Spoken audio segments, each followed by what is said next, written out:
Yeah, you know. I'm not home. Oh, here we go. Yeah, we're alive. Hi. Hi. Hi, everyone. Hello. Hello. Did we just, lose?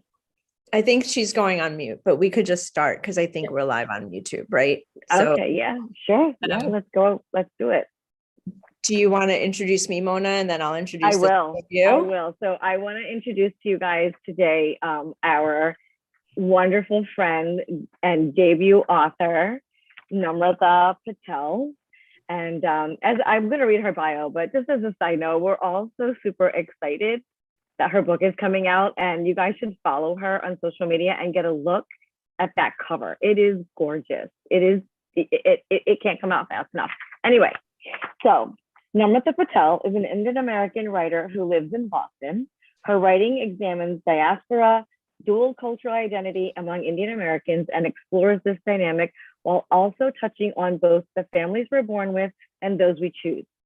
Namrata has lived in India, Spokane, London, and New York City. Namrata has been writing for almost her whole adult life and loves creating characters who are relatable and aspirational. Her heroines range from quiet to kick-ass, and her heroes are swoon-worthy, if a little flawed. She is currently represented by Sarah Younger at Nancy Yost Literary Agency. And I am super thrilled that she is going to be moderating for us today. And I'm so excited to be with the two of you in this space. And it's really awesome to just have a conversation like we do on a regular basis, but really more focused and not tangential. So my goal is to make sure that we stay on track so that the people that are watching it get to know you better. And with that, I'm going to start with Farah. And for those of you who don't know Farah Hiran, she's a critically acclaimed author of romantic comedies for adults and young adults. And they're filled with huge South Asian families, delectable food. If you follow Farah's Instagram, you know that very well. And most importantly, brown people stupidly falling in love or falling stupidly in love. A bit of both, actually. I've read some of your books. She lives in Toronto with her husband, 2 children, and a rabbit named Strawberry. She recently adopted 2 cats who are now in charge. Farah's debut, The Chai Factor, was named one of the summer's best books by the Globe and Mail and was praised in Book Riot, Smart Bitches, Trashy Books, Bustle, and more. Her next release, Accidentally Engaged, was listed as the best book of 2021 in Entertainment Weekly, USA Today, NPR, CBC Books, Kobo, and more. Her young adult debut, Tahira in Bloom, was recently released and was praised as one of the best rom-coms of the year by USA Today. Farah is represented by Rachel Brooks at Bookends. Hi, Farah. Hi. And I'll move to Mona. Mona has always been obsessed with everything romantic. So it's fitting that she writes romantic stories by night, even though she's an optometrist by day. And she can also tell you a lot of optometrist stories. If she's not writing, she's making melt in your mouth chocolate truffles or riding her bike or doing her favorite thing, reading. Alone time is precious, but Mona is just as likely to be raising a glass of wine on her favorite gin and tonic with friends and family. She's blessed with an amazing daughter and a loving son who both have gone off to college. Mona lives in Maryland with her romance-loving husband and their rescue dog, Nala. So welcome, both of you. Thank you. Do you want to say a little bit about your upcoming books before we get started and dive into your process and all the fun things? Sure, we can do that. Yep. We can do that. Do you have? Go ahead, Farah. You want me to go first? Okay. Yeah. My next release is Camilla Knows Best. I just got these like 2 days ago. Look how pretty the finished book So is. pretty. So pretty. I noticed. I'm so thrilled. You're matching. I know. It's funny that when I posted a video, an unboxing video, and everyone said, your nails match the book, and I didn't plan that. No, your shirt. My and your shirt matches the book. Yeah. Maybe I should have worn this for my launch day. I am going to do a actually inspired by the book manicure. I've already planned it out and got all my colors ready. That it will be like the yellow and the rain. Maybe if I can figure out how to do an umbrella. because we have time right now to do things like that. So Camilla's Right. coming out March 8th. I'm really, really excited about it. It is a loose retelling of Jane Austen's Emma. You don't need to be an Austen fan to read it. If you've seen Clueless, then some of the beats will seem familiar.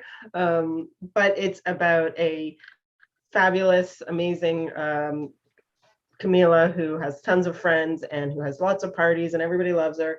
But she's got a little bit of insecurities inside under all that amazing clothes and perfect hair.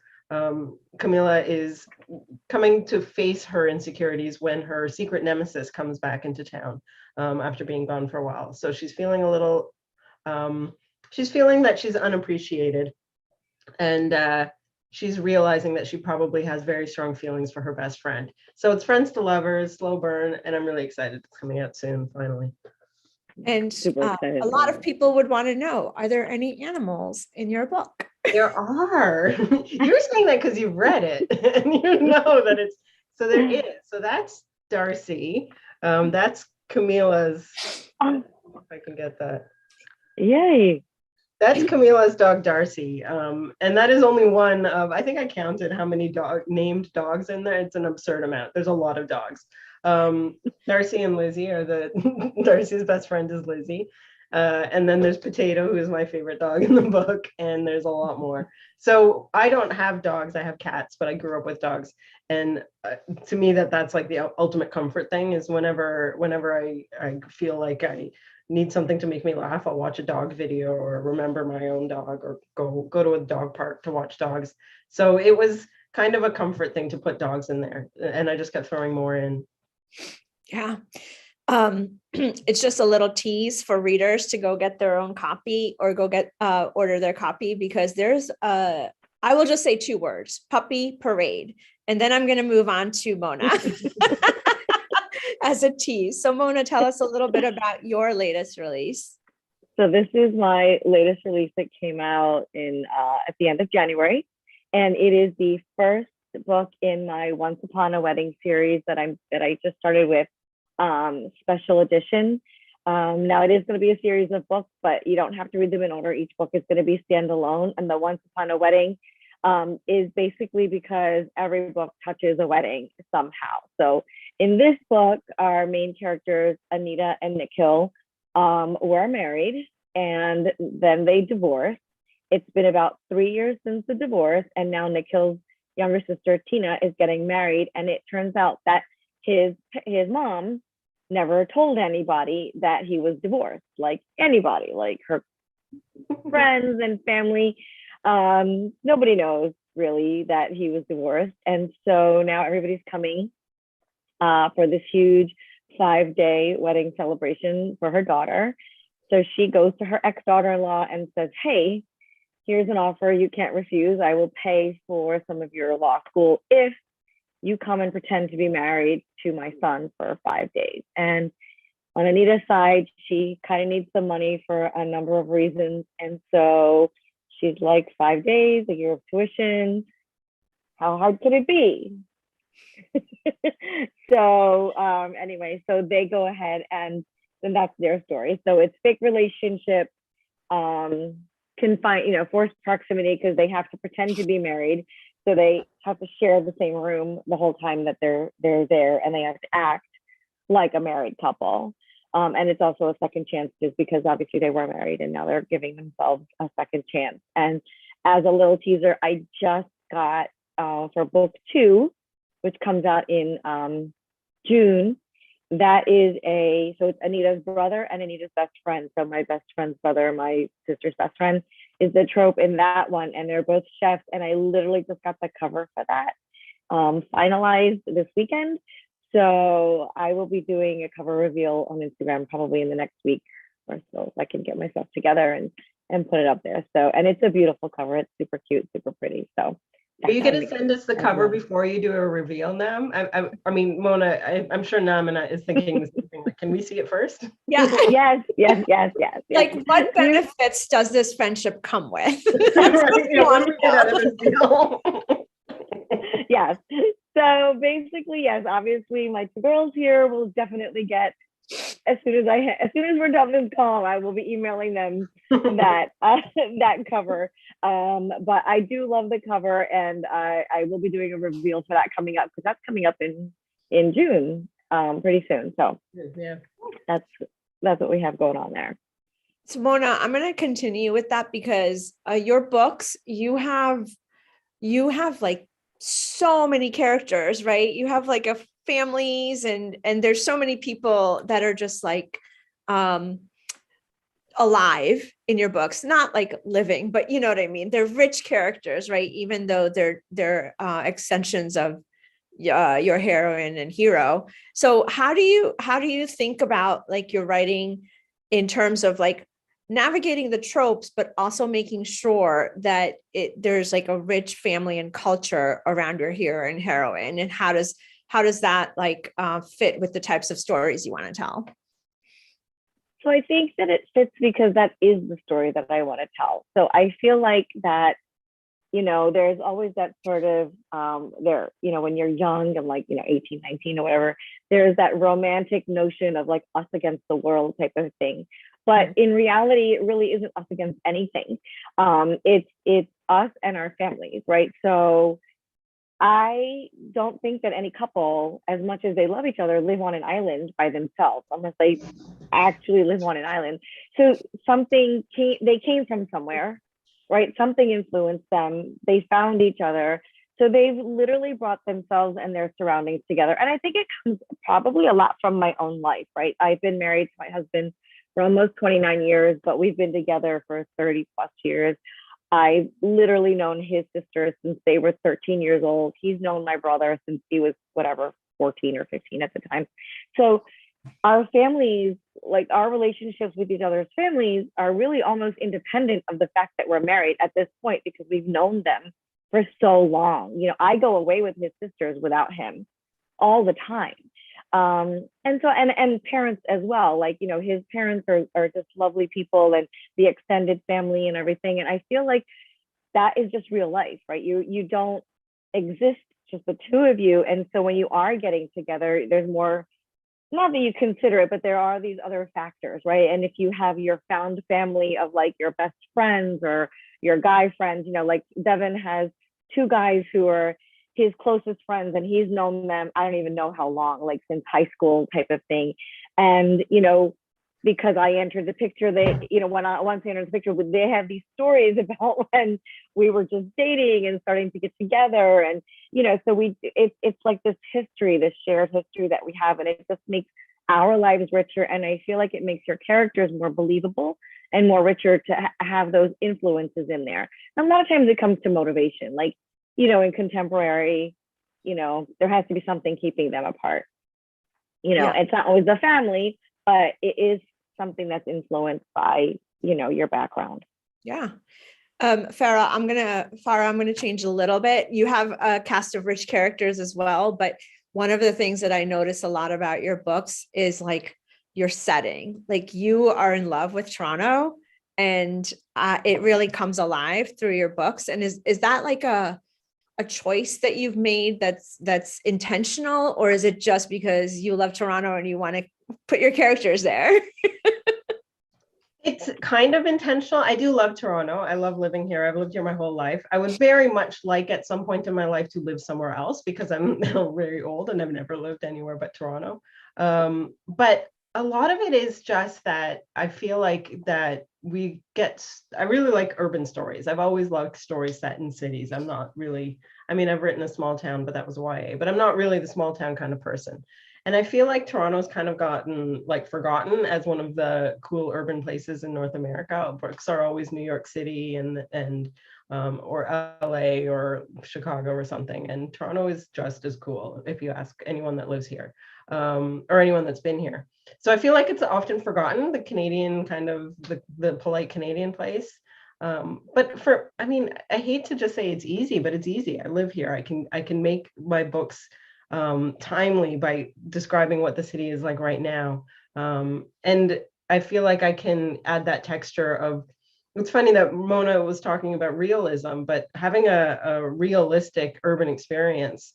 I always read reviews of books or something, and somebody's like, this book was written as if it's in Seattle, but I don't think they've ever been to Seattle. And that always pulls the reader out when it doesn't feel like it's actually in the place that it's setting. So it adds that realism. It makes the contemporary story feel more real, I think. Yeah, I do like that sense of place.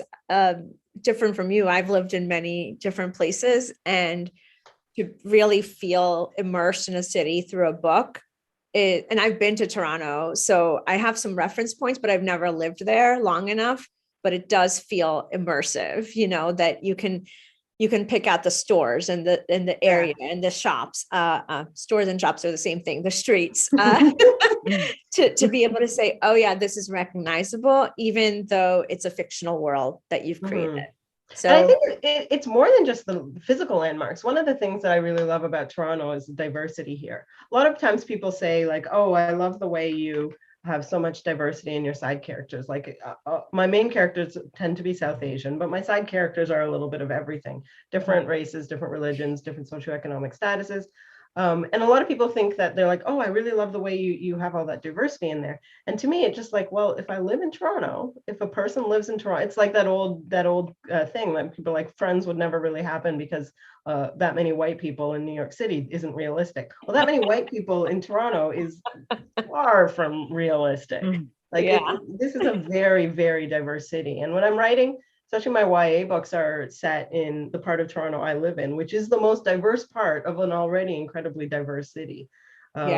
So it doesn't make sense for me to write it as if it was just because I think to me, it's part of your world building and your setting. It has to look like the place that you're writing from. And that gives a great transition. Speaking of your world building and setting, the third thing that really goes into rom-coms and romance is tropes, right? And everybody has their own absolutely yes trope and absolutely no tropes. So can you talk a little bit about first the tropes that and I'll start with Mona, the tropes that you really like writing, and is it different from the tropes that you like reading? And then the second part of this is like, are there tropes that you're like, I don't know if that I am the person to write that trope? I won't say what's the trope you don't like, because that's a messy question, but I'll say like, we all have like different things that we lean into and lean away from. So I wonder if tropes fall into that. And if not, that's okay too. I think I lean into, can you hear me? Yes. Can you hear me? Okay. I don't know what's happening with my AirPods. Okay. I think I lean into, and sometimes I don't know things about myself until I've already done them, is second chances. And I think that's because out of the 4 or 5 books I've written, I think the majority of them are second chances on some level, right? And I think it's something about the angst of the second chance that I enjoy writing, and that I enjoy also watching. So I would say that I like second chance. In fact, I do find that for moving forward, I'm like, don't write another second chance. Just don't do it. You did so many. Let's not do that again. The trope I really, really enjoy reading or watching in a movie or whatever is that fake relationship. That fake, like, let's be together for another purpose type of thing. Let's pretend. And then they slowly fall in love. That just tickles me. I love it so much. And so that's why I tried to write one. And just FYI, writing one, not as much fun as watching one. I love writing fake relationships.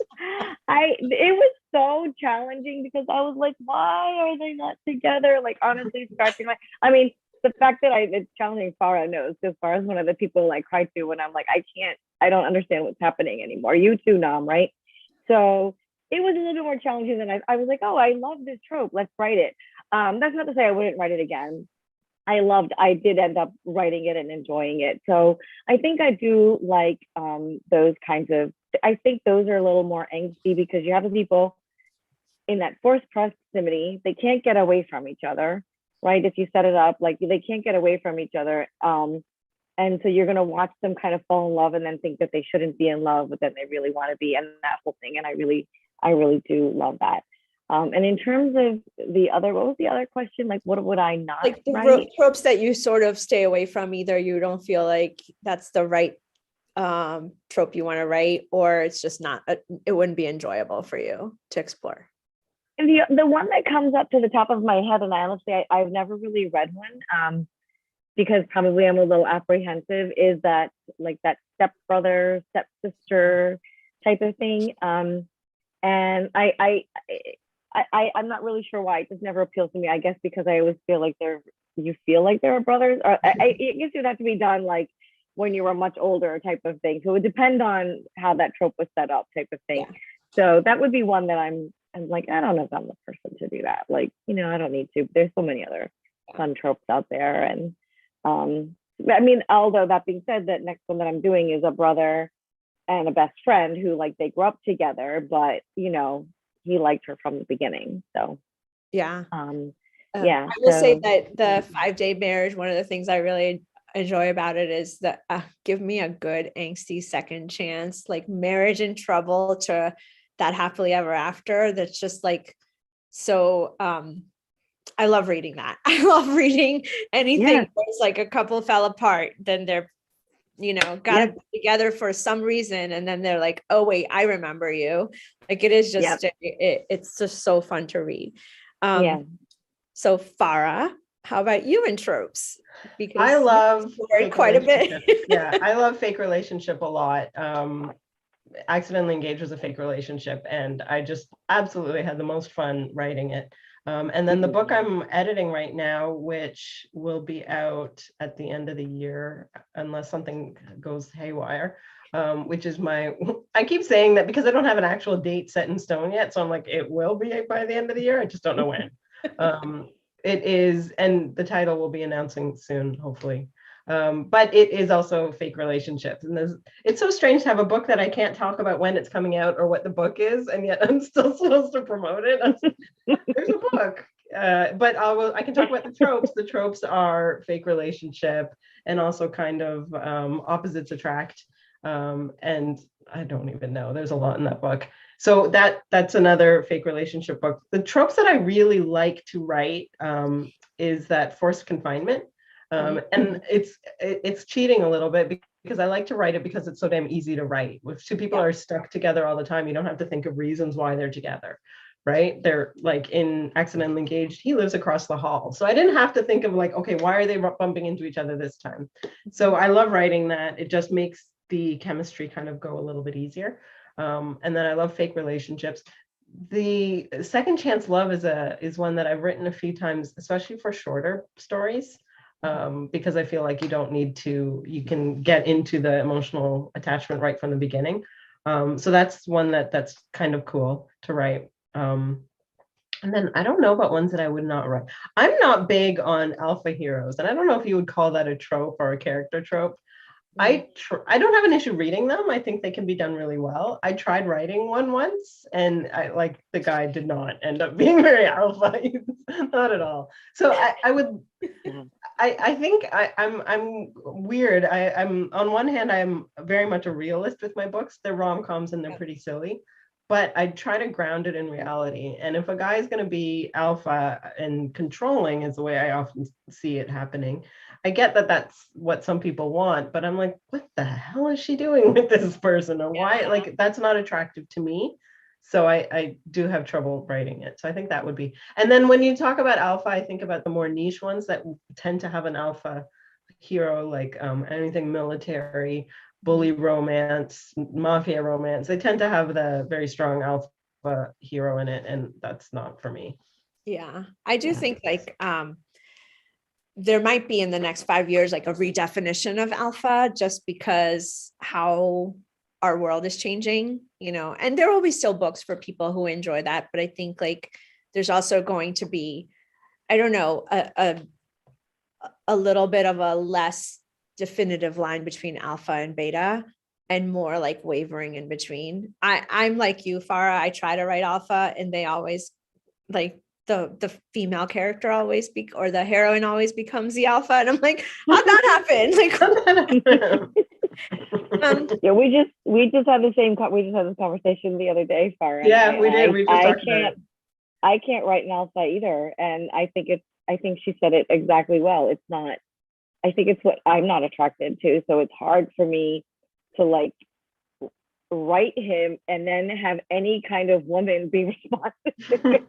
I'm Yeah. just like, no, nope, she's not dealing with that. Like, nope, not happening. Don't tell me what to even- do. Don't get me, even in some situations where I like wrote myself into a corner where like he didn't necessarily act like an alpha, but he just did something so terrible, and then he turned around to apologize. And in my head, when I was outlining, I was like, oh, she'll be like, I forgive you. And then when he did it, when I typed it out and he came to apologize, she was like, leave. Like, I have nothing to say to you. And I was like, well, now that sucks. I don't know what to do about this. So I just think it's just when it comes down to it, we do kind of base things in reality. And so you're just like, who would respond? I think the people who do it really well. And I don't, and I get drawn in. I do read them and I get drawn in and I'm like, oh, this is really good. But I can't, every time I sit down to write it, It's not happening. Yeah. not happening. Oh my God. Those old school romances, like I know now they don't stand the test of time, but wow, give me a good alpha hero and I can read that book over and again. But you do have to suspend a lot of belief now, just from 20 years ago or 10 years ago. And 5 years ago. I mean, the world is changing so fast. Yeah. One of the things that I'm always curious about, because the genre has beats and tropes and things like that, how do you navigate tension? Because I think one of the things that romance novelists do really, really well is like find a way to keep the couple apart and then bring them together, knowing that the reader knows they're going to be together in the end, right? So like the crux of the challenge or the talent or the skill is really in that tension of that line. So if you can talk a little bit about how you navigate that to make sure that the reader stays engaged with the couple, and in that dark moment where you're like, I'm gonna cry if these two don't make it, even though 25 pages later what's gonna happen.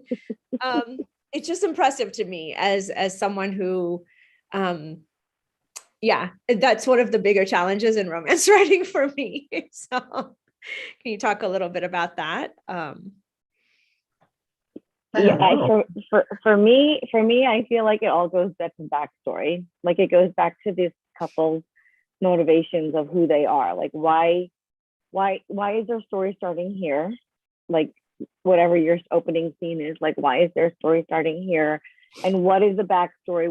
Who are they in this moment, and why are they here right now, and what makes their story start at this moment in time? Like just for Anita and Nikhil, if this sister wasn't getting married and his mom hadn't lied and she didn't need to come, but she's not doing it just to save face. Like the mom's backstory is there as well. So everybody has a motivation for why they're acting. There's very few people in our books that just like throw shit at people for no reason, right? So the mom is afraid for her father's health. He had a heart attack. Her mom died. She's afraid if he finds out that his grandson was divorced, he's gonna have another heart attack, right? And it's fear that's driving her for that. So she brings these two together. So these two wouldn't have been brought together because when they left each other, they cut it off, they never talked again. So there was no reason for them to come back together, but now they are forced together because of the people who they are, right? At the end of the day, Nikhil is not going to try to hurt his grandfather, and Anita has her own motivation for why she's there. It's not just the money either, right? She does care about this family. Like when you read about it, you find out. So I think a lot of the way that I build tension, because I feel like building tension and making bad things happen to my characters is the hardest part for me when I'm plotting. It is the hardest. I have them getting along on page 20 and I'm like, this isn't really a whole novel, right? So let's throw shit at them, but make it real. So when I decide that, oh, they're going to act like this, the first thing I think of is why would they act like that? And, and if I can't come up with a good reason, then they shouldn't be doing that. Like they can't just be mean, right? It might seem like they're just being mean in that moment, and that's fine. But you should find out later on down the line, like what motivated that action. So for me, the tension all comes from building that backstory that the reader actually never even sees, right? Not directly on the page type of thing. you have anything to add, Farah? Yeah, I think Mona's your strong point is definitely those backstories. I feel like I am kind of throwing things at the wall and seeing what sticks half the time. I think I mean, if you're going to create two compelling characters, basically you could create two compelling characters that everybody knows should be together, and then you give them a really good reason why they're not. Whatever it is, maybe it's a physical thing, they live too far apart. Maybe, I mean, it works out better if it's a more emotional thing. But whatever the reason is, maybe one of them has had a really bad relationship that they're getting out of. Maybe they work together. Maybe they don't want to commit to anybody. It needs to be a really good reason. And then going back to what Mona says, there needs to be they need to have a reasoning behind that. There needs to be some sort of motivation in their backstory that is the reason why they can't be together. But then the thing that I think, knowing all of that, we're still trying to create this tension. And I think it comes down to the little things. I always make sure that there's little stolen glances, even when they're at the point where they don't want to be anywhere near each other. The way that they think about the other person, maybe he says something behind her. The book I'm editing now, I just added it now because I'm trying to increase that tension. And he says something behind her, and she sits and thinks about his voice for a while, and she imagines what that voice would sound like if they were doing this activity that they had done before. So that kind of thing where you're focusing on, like, she's not sitting there thinking, wow, he's got such a sexy voice. She's just thinking about his voice. And that's not something that you do with every person you meet. You don't sit there like, oh, that receptionist has an interesting voice. I wonder what they would sound like if they were. That's not like to go into detail about a person's physicality of any in any thought is something that's attraction, even if we don't call it that. So adding little things like that, I do it in several passes. My first draft, the draft that I first give to people to read is still not there yet. I add things as I go. Same thing with my humor. It comes and comes and comes and passes and passes. I can't get it all on the page in one shot. So adding that little tension and pay attention. I pay a lot of attention to how it's escalating. One of the things that I do, and I remember telling you, Namrata, about this years ago when we were working together in Pitch Wars, is find a body part for each person. And that body part, I mean, obviously, it sounds. No, I know what you mean. Find something. Like my character right now is he's a baker, so he has very cold hands because he's working with pie dough and such. So very often she's like, oh, he held my hand and it sent me shiver. Just mention it. Mention something to do with that body part instead of focusing on the whole body over and over again. Yeah. I will say it makes me think of like that gesture that is just, lives in everyone's head is James McAvoy's Darcy's hand clench after he helped Elizabeth Bennet into the carriage, right? Yeah. And it is that one thing that is like so telling of where he is emotionally with his relationship with her without any words. Like, so I really appreciate you calling that out. And keeping it PG. I tried. Yeah. So both of you have mentioned your book's coming up. You're in the editing phase or writing phase. So I'll start with you, Mona. Do you want to talk a little bit about your process? Like, are you I gotta work, X number of words a day, or are you like, I'm just going to let the creativity move me, or somewhere in between? So I think before I published, so that first book, Some Know Always, I think I just let the creativity move me because I didn't have an agent and I didn't have a deadline or anything like that. But since then, I do like to let the creativity move me. I'm actually in that point right now, writing my third Once Upon a Wedding book, which, if anybody likes the runaway bride trope, she's a runaway bride. And so I've written the first 3 chapters a gazillion times right now. Like I know kind of who they are, but I'm still trying to figure out like their initial reactions to one another when they see each other for the first time after not having seen each other, and then why they hadn't seen each other. So I think my process is a little bit more focused now because I do write on deadline, and I write on a much shorter deadline than I ever had. In fact, the next few books are coming out faster than my last few books came out. And that's specific to special edition. We tend to write a little bit faster on their smaller books.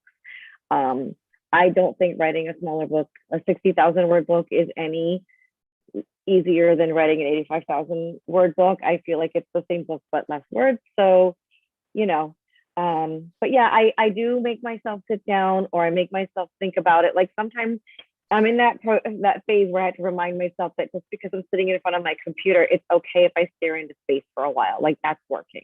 Staring into space is working, because that's what I need to do at this moment. And then once that starts, and then I do still try to get words down, because when you do put the words down, things happen. So I am trying to do a little bit every day, moving forward with that, so that I can get the book done in a timely fashion.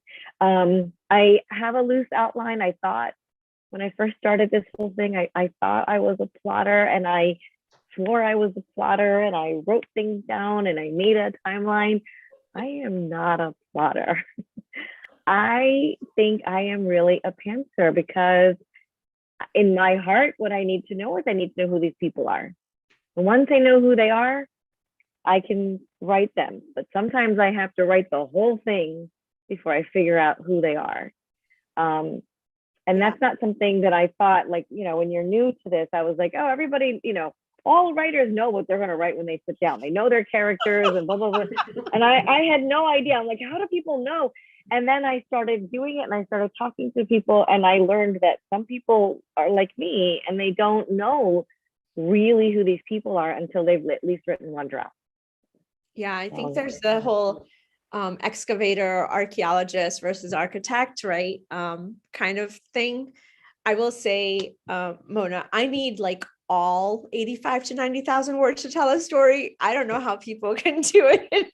You have to be so tight with the 60,000 words to get that story in. So I appreciate you saying, like, it may be just as hard. For me, it would be harder. It would be harder for me too. Yeah, there's just no little subplot, because my HQN books are 85 to 90, and I just don't have as much of a subplot, as big of a subplot. That being said, that next book, which is called Matched by Masala, is around that 65. It went over, and my editor was like, it's okay, just go with it. I'm like, okay, let's just go with it.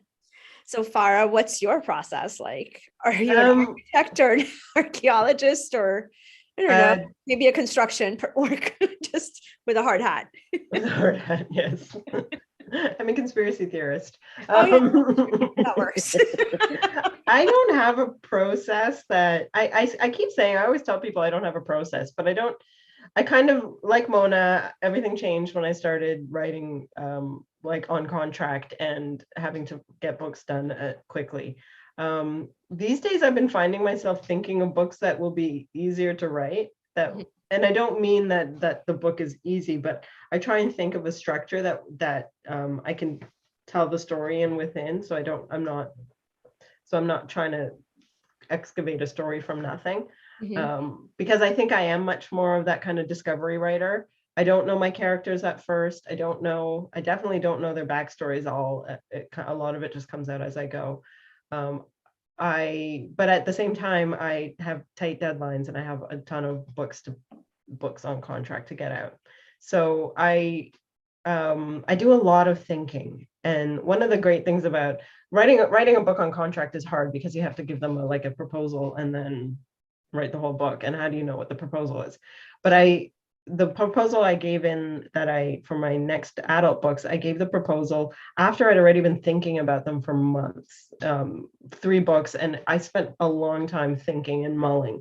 So now, of course, the proposal is done and the contract is signed. So I have to write the books, and those books will not be hard to write, because it's already mulled in my brain. If I don't have time to do that mulling, that's where I find that I get screwed over and I can't do it. I've done it before where I was like, oh, it's NaNoWriMo, I'm going to write a book this, and I'm like, I didn't plan the book. I'm like, I had a very vague idea with nothing more. And I tried to write that book, and it was a piece of crap. I had no idea. Even at the end of the month, I had no idea what I was doing. Meanwhile, if I had spent like 2 months thinking about it while doing while working on other books, but still at the back of my head, it's still thinking about it. 2 months Mhm. thinking about it, then I could have written it. So that's something I've Mhm. learned about my process. Other than that, I do have to set goals for each day. Like today, I need to edit 50 pages of the one I'm working on right now. Otherwise, I won't be done on time. Right. As much as I don't want to do that, but I have to. Otherwise, I won't get it done. Yeah. So that's pretty much my process. I didn't mean to deglamorize the writing process, but here we are. So, Yes. Yeah.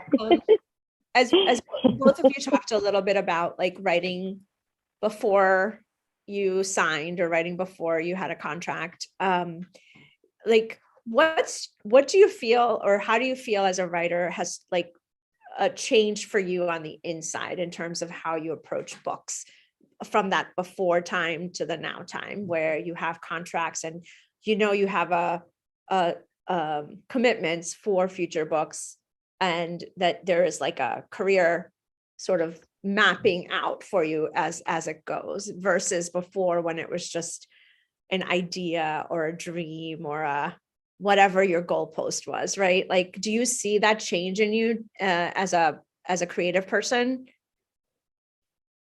Yeah, I mean, I really, I like it. Like, I mean, I think it's not easy. It's not what I thought it was going to be, but I don't know what I thought it was going to be. I think at that time I was just writing a book and I wanted to get published, and that was it. And then I got that one published and I was like, oh, you want me to do another one? Okay, let's do that. And that second one, and I don't know if Farah would agree, but my second one is probably the hardest thing I ever had to write. Because I literally had like this, like, oh my God, like, what do you mean you want me to write another book? But that's what I always wanted. So it was I was kind of conflicted. But since I got past that one and I've been moving forward, and I think I get a lot of encouragement from my agent, and I get a lot of encouragement from my editor, and the fact that Special Edition went to HQN and was like, we want her to write for us as well. Like, that was such a boost in my morale, just to be like, oh, this is something that not only can you do, but people want you to do, right? And it's like I don't mean to sound hokey, but it's like living the dream a little bit. Like, it is a different process, but I love that we have these kinds of discussions, and that I have met you guys, and what we talk about offline, and about the process and Body where we're parts. going and what's out there, and just all those different things, like that there's colleagues, like it's a whole new world that I wasn't a part of before. And I find that I don't have to know everything, and that's okay, not knowing everything. And I'm learning, and I still feel like, 3 or 4 years. And I guess I got my agent 5 years ago almost. Geez, it's been 5 years. Wow. 5 years? 2017 in June, I signed. We signed the same year. The same year. We Yeah. signed within a month of each other. Within a few weeks of each other. Yeah, it was very Yeah, it was yeah. time. Yeah, so that was 2017 for us. I My know it's been almost goodness. 5 years since we signed with an agent, right? And now look where we are, right? And it's just so exciting. So, whenever I do get stressed out, I do like deadline, and I I have the last 2 or 3 weeks before deadline, and nothing gets done in my house, no food gets made, and my husband just brings me food and water, and he's like, are you okay? Type of thing, But I do get stressed out, but I've never so far said I don't want to do it. Yeah. I want to do it. I still want to do, like, I'm still new. But I really enjoy it. After that second one, I think was like, that was really rough. And I remember saying to my daughter, I'm like, oh my God, what if I can't write this second book? I'm like, what if I'm like a one-hit wonder? I said those words to her. I'm like, what if I'm just a one-hit wonder? And like, how old was she? 17 years old at the time. She just looked at me and she's like, "Gee, Mom, are you even a hit yet?" Gotta love kids for the reality Keep check. it real, right? I was like, oh, I believe you, but okay. So yeah, those are my thoughts. I mean, I don't know how I appreciate Farah that. feels. Yeah. Yeah, I'm with Mona. And it's funny I say I'm with Mona. I'm literally with Mona. You said that we We- signed with in the same, we signed within weeks of each other with the same Mhm. agent.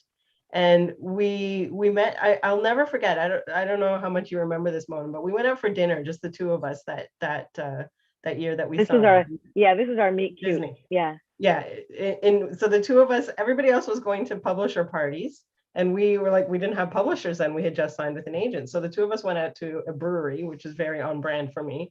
Mhm. And we talked about where we wanted our career to go. And I don't know, first of all, I don't know if you would have imagined that we're still friends after 5 years, because that's pretty cool. that Yeah, we're so close. That is pretty cool. That is Right. pretty And then cool. we've Yeah. each had, like, our careers are not the same. We're writing in pretty like similar, but not the same place. But we've each Mhm. had several books out. We've each had basically all the things that we talked about then that we wanted to do. We've done it. Yeah.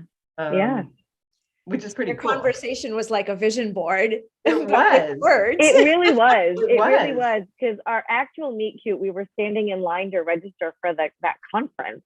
Yeah. And Farah turned around and she recognized me from the bookends page. I didn't even know my picture was up yet. And she kept looking at me. And I just thought, well, she's like a brown person. I'm not gonna brown people We at got this another brown thing. writer.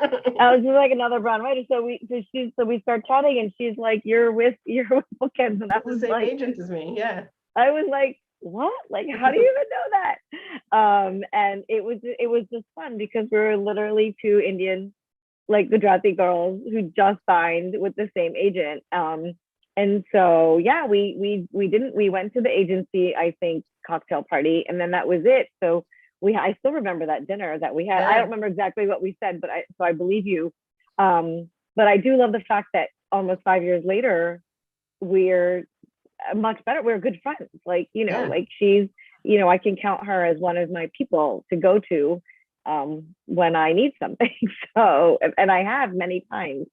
And so I think that was the beginning of a beautiful friendship. Yes. I will And say I think that goes back to Nam's point about what's different now is that community that we found. Like, obviously, yes, Mona, but also you, Namrata, we also met in a weird way that I'm sure in 10 years we'll be telling people about how we met. I slid into Farah's DMs, basically. and I think that we all have people like that. There's a community that we all live in different places. Like, I live in Canada, and I've never had so many American friends in my life since I started writing. Yeah.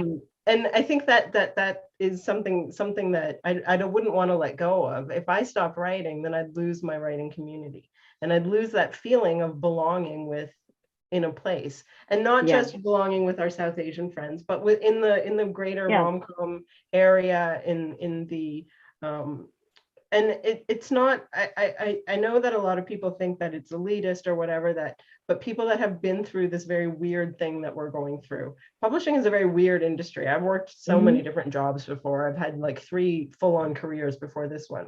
Publishing is strange. It's stressful. Sometimes you do something and you don't know what people will think of it. There's no boss. We're working for ourselves. We have to be we have to be so much. We have to write. We have to understand what an editor means when they say something. And then we have to try and figure out how to TikTok, which I was just yelling at these particular lovely ladies that I don't know how to TikTok. And we have to figure out how to do that. I don't even know if those are the right words. Like, I don't think that's what. I don't know if I'm doing it right. I will say we're going to discuss that in a whole new other place where we will bring our mutual friend who is the TikTok expert. She knows how to TikTok. TikTok. Incredible. And if you haven't checked out Nisha Sharma's TikToks, she can school us all. Yeah. But I will say, going back to that community, and I know we're running up against time, so I just have this like one final thought / question that I'd love your comments on. As you mentioned, I've been trying to writing for over 20 years. And 20 years ago, like, you had very few Indian authors in America, and you had really just a singular narrative about what it meant to be Indian American. And you really had only like the recent immigration type stories, right? And now, like, the 3 of us are Gujarati. We're 3 very different types of Gujarati. So even amongst the Gujaratis, it's not a monolith. We have, Farah, you're Muslim Gujarati, which growing up in America, that was new to me. And it shouldn't have been new to me, but it was new to me, right? And we had this conversation when we first met. And then amongst the broader South Asian writers, there's so many writers writing so many different stories. So can you talk about like what it means to you to be a part of like the broadness of the types of stories we tell, even though we're still in this like South Asian bucket amongst the bigger, broader world of stories? I you know what, I would, I don't even, it's incredible. It's an incredible feeling to be able to tell my story, right? Which is different than your story and different than Farah's story. And I think that's the beauty of it. I mean, of course, nods to the people in front of us, you know, who sort of helped pave the way. The Sonali Devs and, you know, actually Nisha Sharma I mean, I'm as going back well. to like you know. Chitra Divakaruni and Yeah. Bharati Mukherjee. Like I'm Yes, going back, right? Like, Yes. When you would, when I mean, personally, like if at the library I saw an Indian author, I was like, oh my God, and you pick up that book right away. And I do remember, and I can't, sadly, I can't remember the author right now, but I remember reading a book that was it was about an Indian girl and she had like goddess powers or something. And it was probably one of the first sort of South Asian books that I wrote that really didn't deal with that immigrant experience type of thing, you know.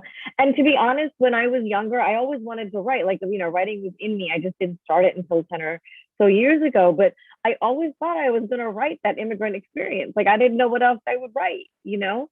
I was like, I'll just write the immigrant experience, because that was my life. And honestly, that's not what I'm writing, because there's so many other stories to tell. Yes, the immigrant experience is part of it, but I think I love the fact that we can all tell our stories, and we're just showing, because we can scream at the mountaintops that we're not a monolith, but I think the proof is in the books that are out there.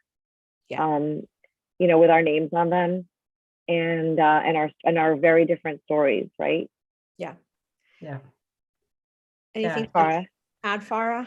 It's so amazing that that we get to tell stories of South Asian joy, that we get to tell stories of, like you said, this is our lives. All three of us are children of immigrants. Well, now you're a little bit more, but we grew up in North America. We grew up going to high school dances and having crushes and having pets and all of those things that you didn't see in South Asian stories until more recently, because it was all about the pain or how to fit in or all of that. Fitting in is a thing that we had to get used to, but it wasn't the entirety of our existence. And I love the fact that we can tell those other stories with the specificity of our own culture, of our own experience, but within the bigger umbrella of the South Asian community and the South Asian diaspora. And it's so great because, I mean, and what I love about it is, if you think about Indian culture and the kind of media we take in, we all grew up watching Bollywood, and those stories were often full of joy. Like, I mean, yeah, there was a ton of angst, but a ton of joy. Like, you're just bursting out into song all the time. We are people that enjoy joy, right? Yes. We like enjoying, like high entertainment, high concept stories. We love that. And yet when we look at Indian diaspora stories, they were never had any joy in it until more recently. And so I love that we get to kind of bring the joy that our culture loves and bring it into mainstream North American media. Okay, I actually feel it makes me enjoy our culture even more. Yeah. I'm going to ask one final question. It's going to be really hard, but I'm just looking for 2 words or 3 words. Who is your favorite South Asian writer who is not in this room? Oh, I was about to say Mona. That's why I said it was hard, because you can't pick the person to the screen left of you. I don't have one favorite. It doesn't have to be favorite. I would say like the current one you're enjoying reading, because favorite is hard because everybody writes different stories, as we just talked about. So I love Sonali's book. I was going to say Sonali's books always never disappoint. Always. But I just got done reading an early copy of Dr. Dill, Nisha. Oh my God. I loved it. It was, I mean, but I loved her other books too. Yeah. And we're not allowed to say Farah. No. So, And all right. You already said two, and you can't add a fourth. Okay. Sorry. I'm going to bring Okay. out a newer name, Okay. Lily Vale. I don't know if you guys read The Shady Setup. Not yet. Um, It's sitting on my shelf, I think. Yeah, it's sitting on my shelf too, but oh wow, I really enjoyed that one. I thought it was Okay. a very fresh voice. She has almost a literary way of using words, like a lot of like, you know, like when there's a book you love and you start highlighting, like that phrasing is just so beautiful. But it's Mhm. definitely a rom-com. It's not literary. Mhm. So I Right. really liked it. I think that she's one to watch. She's only had the one adult book. She's got some YA books too. Yeah. Okay. Exciting. Well, thank you both. I really enjoyed our conversation. We can probably go on for 4 more hours, but I don't think people want to sit in front of their screens for that long. So I really appreciated this conversation. And thanks to Love Sweet Arrows as well for providing this opportunity. Nam, Sorry. can you just give us the name of your book really quick and when it comes out? Oh yeah, my debut is The Candid Life of Mina Dave, and it comes out in June of 2022. And you can find it on anywhere books are sold. Is that a thing? Yeah, you can say that anywhere. Yeah. Books Yeah. are sold. Anywhere books are sold. are sold. But I'm super excited, and it's about a woman who is a nomad, and she inherits an apartment and is forced to examine her life in ways that she hasn't done so. You know, we all just like go through the motions of day-to-day life, and we never really think about who we are or where we come from because it might be too painful. So this is a little bit of that. Awesome. But it also has a fun group of aunties that are super stubborn, and there's a little bit of a pub crawl involved with the aunties. So Awesome. Good. yeah. tell people really quick where to follow you so that they can follow you and find out more about your book. Yeah, my Instagram is Namrata Patel Author, or Twitter is @NamPatel. And you can follow me in either of those places. And my website is nampatel.com if you want an easy way to access all of my social accounts. And Farah, do you want to say real quick your handles? Yeah, I'm Farah Heron Author on Instagram. FarahHeron.com is my website, and Twitter is Farah Heron, just Farah Heron, because I actually had Twitter before I became an author, so which is pretty Okay. cool. Yeah. I'm at Mona Schaff Author on Instagram. I'm at Mona Schaff Write on Twitter. It's monadeschaff.com. I am on TikTok, but I'm not on TikTok because I don't know how to do it. But we're all going to work on that together. We're gonna work on that. Yeah. We'll Thank you, Namrata. Okay. Thank you all.